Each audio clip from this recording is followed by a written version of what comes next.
वासी भोजेषु माता शयनेषु रम्भा क्षमा धारित्री सद्गुणयुक्ता प्रिया धर्मपत्नी।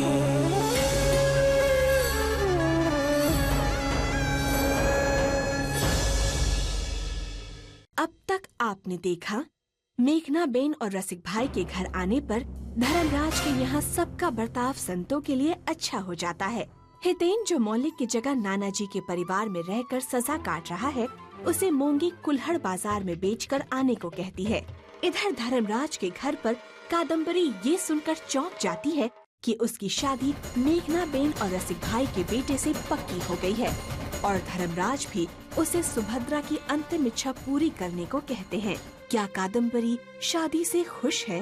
ये बात मेघनाबेन संतों को पता करने को कहती हैं। अब आगे।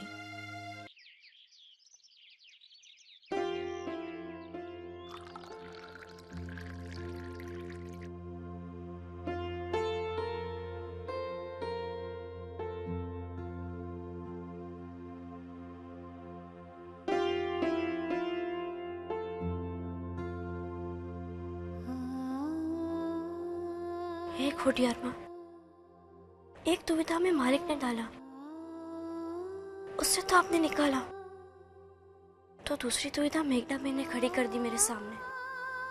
अगर मालकिन होती तो आसानी से कादम्बरी बेन की मन की बात जान लेती, पर मैं कैसे जानूं कि कादम्बरी बेन के मन में क्या है? वो तो मुझसे बात भी नहीं करती। मालकिन की यह जिम्मेदारी आज मेघनाबेन ने मुझे सौंपी है। मुझे आपकी मदद की जरूरत है खोडियार माँ, मुझे रास्ता दिखाओ।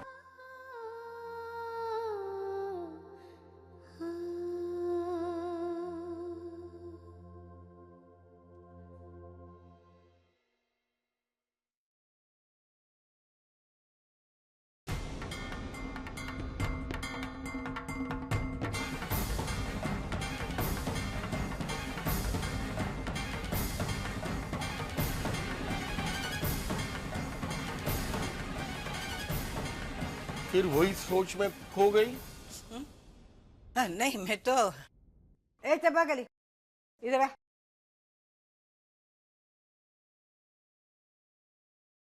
ये साड़ी, ये सब गहने, ये सब क्या है? मालिक ने भिजवाया मालकिन के लिए। मेघनाबेन को देखना था ना कि मालिक ने क्या क्या दिया है मालकिन को। जा।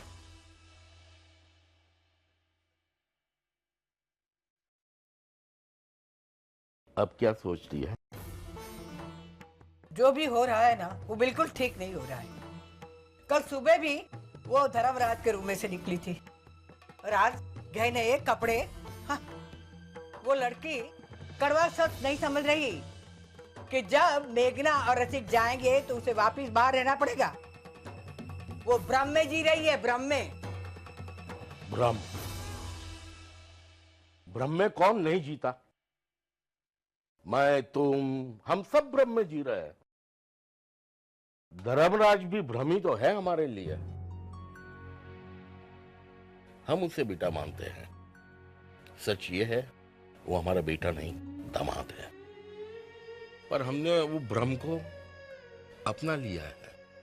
वसुधा, कई बार कड़वा सच से ज्यादा मीठा झूठ खुशी देता है और धर्मराज से हमारा रिश्ता हमें खुशी देता है। वसुधा, आज नहीं तो कल हमें संतों को स्वीकारना ही होगा। तो क्यों ना आज स्वीकार ले? कैसे स्वीकार लूं? कैसे भूल जाऊं कि वो जो जगह चाहती है वो मेरी बेटी की है। सिक्के के दोनों पहलू बराबर महत्व रखते हैं। एक को अपनाओ तो दूसरों को छोड़ नहीं सकते। धर्मराज को हमने बेटा मानकर अपनाया है तो बहू को भी अपनाना पड़ेगा। इसलिए कहता हूं, जो कल को अपनाना है उसे आज अपना लो।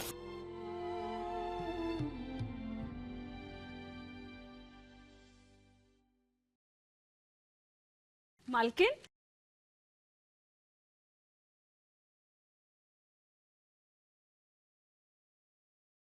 ये सब मालिक ने भिजवाया है आपके लिए। देखो तो ये साड़ी कितनी सुंदर है, और इसमें देखो, इसमें ना सोने की जरी का काम है। ये सब आपके लिए है। और ये हार देखो, इसमें जड़े हीरे देखो मालकिन, ये सब आपका है। लो संभालो इसे। और हाँ, मालिक ने कहा है इनमें से रोज एक एक साड़ी आपको पहननी है। अब मैं चलती हूँ।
यहाँ तो जगह ही नहीं है, कहाँ रखूं इसे?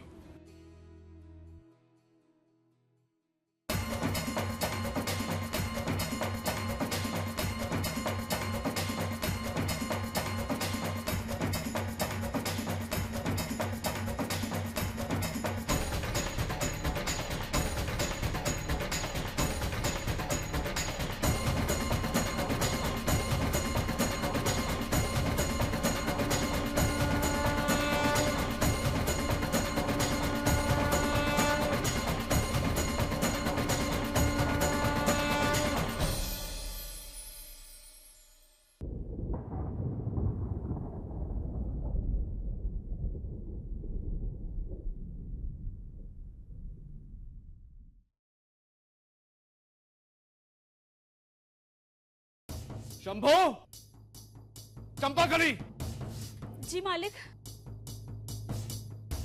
क्या है ये? किसका सामान है? और वो पोटली कहाँ है जिसमें मैंने सुभद्रा का सामान रखा था? मालिक, वो गलती मुझसे हो गई। मुझे पता नहीं था कि उस पोटली में मालकिन की चीज है। आपने जो सामान भिजवाया था वो मैंने यहाँ।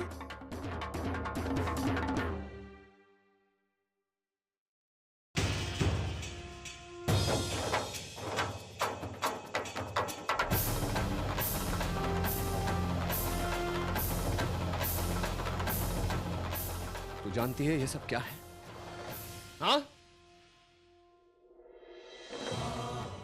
ये सुभद्रा का आईना, जो शादी के समय उसके आना के साथ आया था, और ये उसके दागीने का बक्सा, और ये उसकी हर याद जो मैंने वर्षों से संभाल कर रखी है। मैंने तुझे पहले भी बोला था, सुभद्रा का स्थान लेने का प्रयत्न मत करना, तकलीफ में आ जाइस। અને બીજી एक बात, ये जो मान सम्मान तुझे मिल रहा है ना, ये केवल तब तक है जब तक मेघना इस घर में है। उसके बाद तू समझी गई ना? हाथ ना लगाते हैं बच्चे।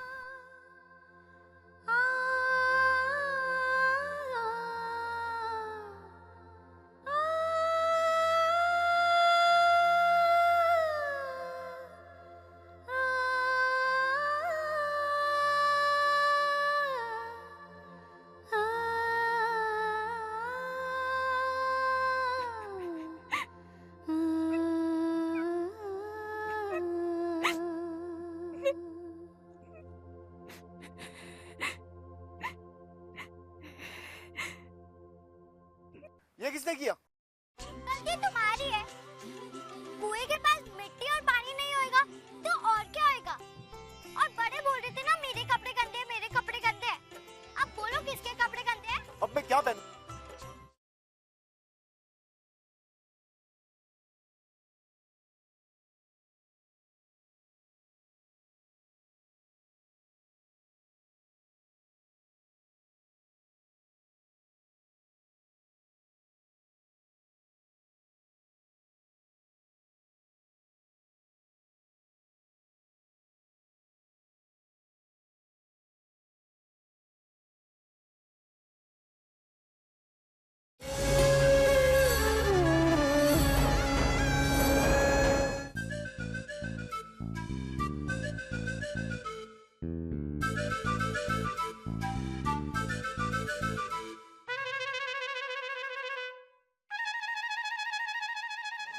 इधर उधर क्या देख रहे हो?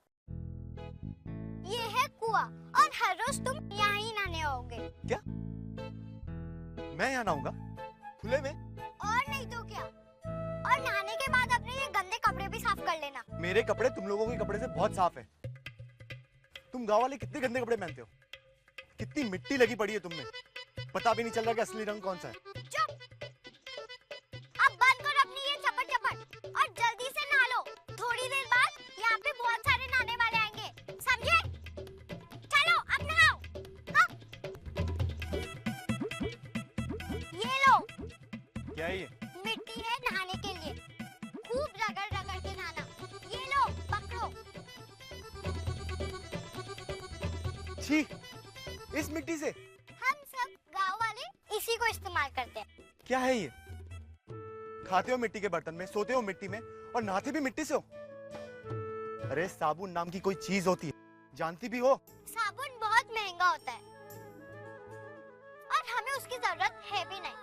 और जल्दी से अपनी ये चपड़ चपड़ बंद कर दो क्योंकि थोड़ी देर में यहाँ पे औरतें नहाने आएंगी।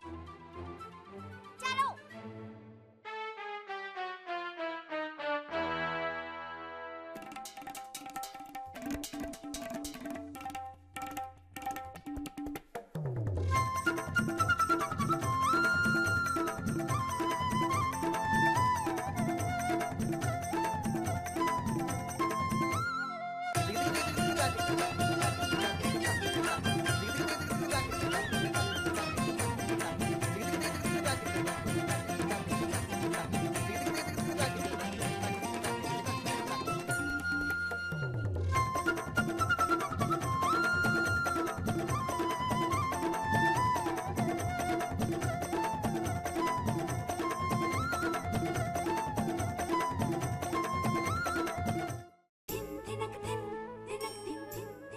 मेरे कपड़ों को गंदा बोला था ना? अब देखते किसके कपड़े गंदे हैं, तेरे या मेरे।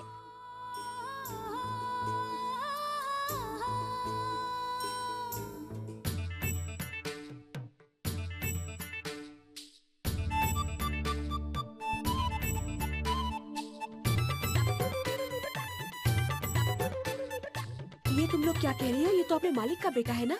बेचारा मालिक का बेटा, मालिक ने कैसी सजा दी है ना? न्याय तो इसी को कहते और हैं। ये न्याय तो अपनी संतों ने किया है ना? संतो नहीं, मालकिन बोल मालकिन। नहाते हुए तो बड़ा अच्छा लग रहा है।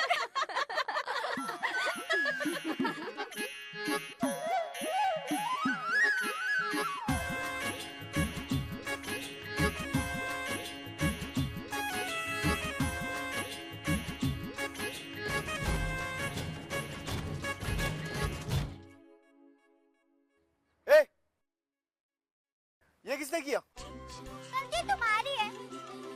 कुएं के पास मिट्टी और पानी नहीं होएगा तो और क्या होएगा? और बड़े बोल रहे थे ना मेरे कपड़े गंदे हैं, मेरे कपड़े गंदे हैं। अब बोलो किसके कपड़े गंदे हैं? अब मैं क्या पहनूं?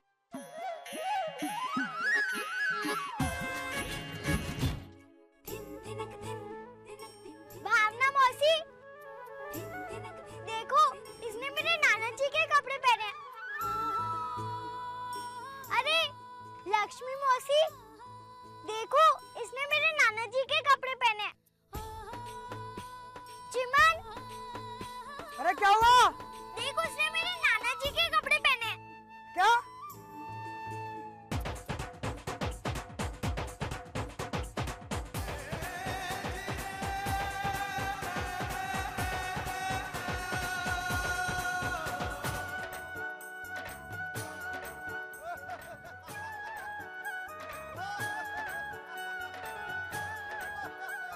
चल दूर हट, दूर हट।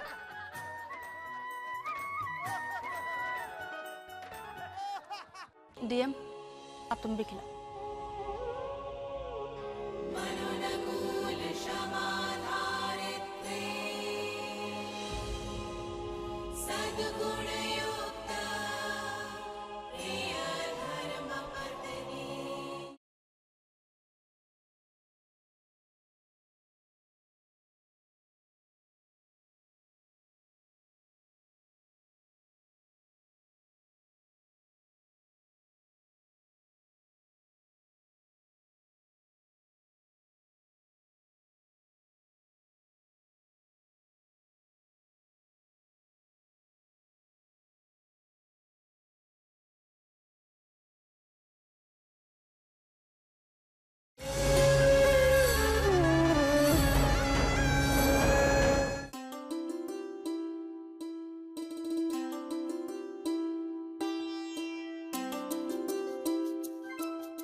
ये अनुष्ठान का प्रसाद है ना बेटा? जी बा, भाभी ने बनाया है।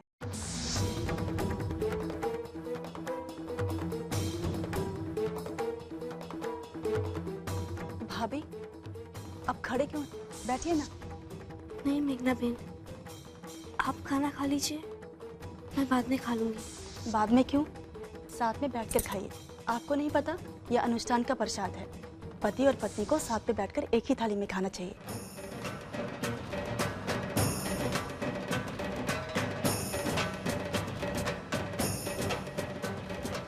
सुभद्रा भी तो डीएम के साथ बैठकर खाया करती थी। चलिए बैठिए डीएम के साथ। मेघना,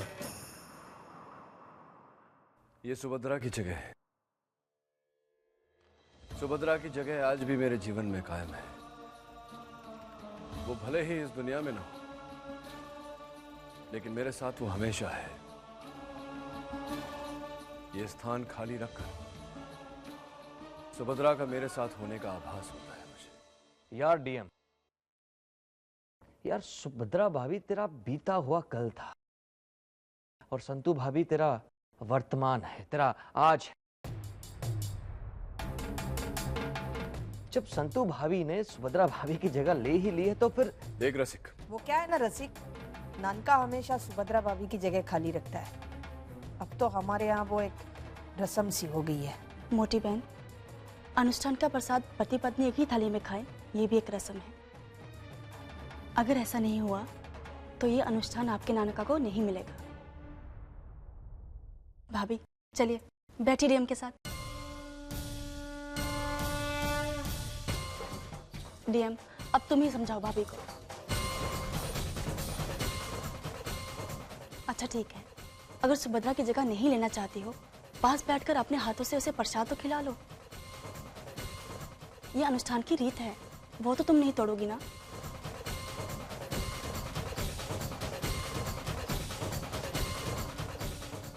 डीएम, ये श्रद्धा और धर्म का मामला है।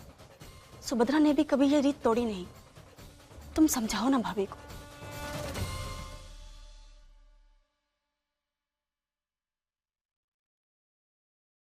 दीजिए, चलिए बैठिए।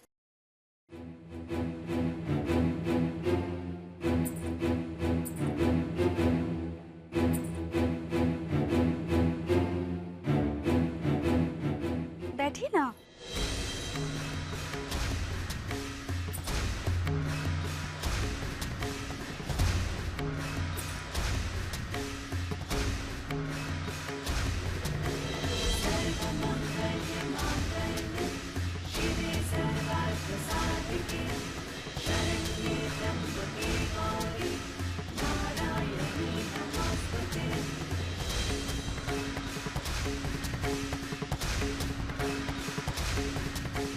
खिलाइए।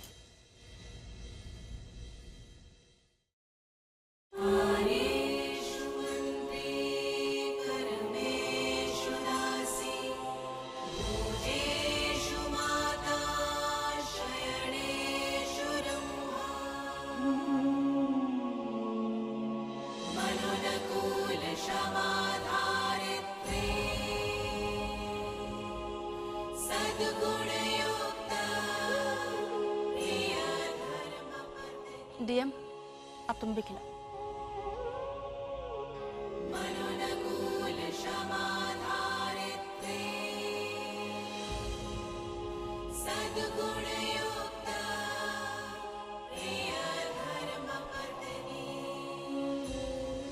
ये जो मान सम्मान तुझे मिल रहा है ना, ये केवल तब तक है जब तक मेघना इस घर में है।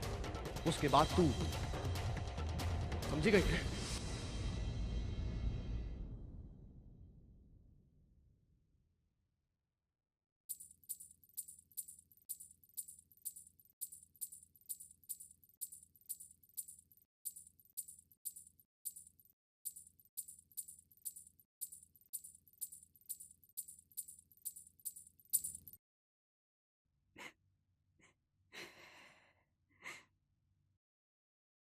मालकिन, आप रो क्यों रहे हो? वो सब एक दिखावा है चंपाकली। वो मान, वो प्रेम, वो सब कुछ झूठ था। ये सोने के गहने, ये महंगी साड़ी, ये सब भ्रम है। यहाँ बैठो, वहां उठो, ऐसा करो, वैसा बोलो, दम घुटता है मेरा। यहाँ अपनी कोठरी में भले ही बंद रहती थी, हंसती थी, रोती थी, देखती थी, सोचती थी अपने मन से। उस खुले घर में मुझे ऐसा लगता है जैसे मैं एक बंदनी बन गई हूँ। ऐसा लगता है जैसे एक झूठ की कोठरी में मैं बंदी हूँ, जिस पर महंगे कपड़ों का दरवाजा है, इन गहनों का ताला है।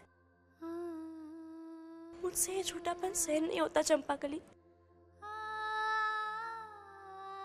मालिक का गुस्सा, उनकी नफरत मैं सह सकती हूँ क्योंकि उसमें सच्चाई थी, पर उनका ये दिखावा मैं नहीं सह सकती। वो खुद भी दुखी होते हैं और मुझे भी। मैं ऐसे नहीं रह सकती चंपाकली, ऐसे नहीं रह सकती। मालकिन, संभालिए अपने आप को।